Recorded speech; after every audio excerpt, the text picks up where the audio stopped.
We're going to get right into it this morning. Right now, we are working to find out the condition of the people involved in a gas leak explosion that is now impacting many of you this morning. We'll break down the latest effects, but here's a quick recap of how this all started. It happened Wednesday morning near Highway 6 and County Road 660. This is just south of New Bethel Church in Plantersville.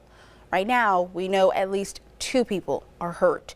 We don't know the extent of their conditions. We do know this, though.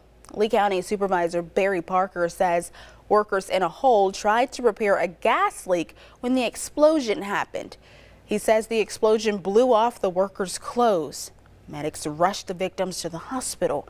Again, we are working to find out the extent of the injuries of the victims, and we do hope that they are okay. Meanwhile, hopefully you haven't used up all your hot water. If so, some of you could experience a cold shower this morning. Atmos crews will soon get back to work shutting off gas at each customer's meter by hand.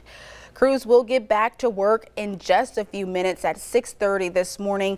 Now, this is a lengthy process, and they have brought in extra crews to help.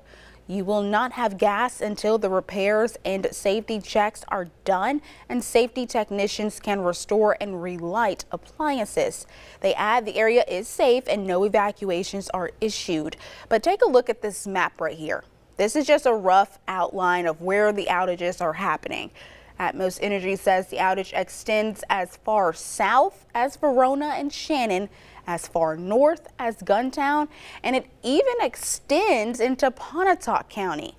Mississippi Public Service Commissioner Chris Brown says the explosion disrupted gas service to about 20,000 customers. But this is not just affecting you at home. Businesses are also impacted. You may have noticed several closed signs or posts on social media. Here's an example of one of those posts. As you can imagine, this is greatly impacting our mom and pop shops.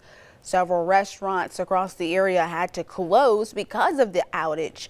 No natural gas means no way to make food.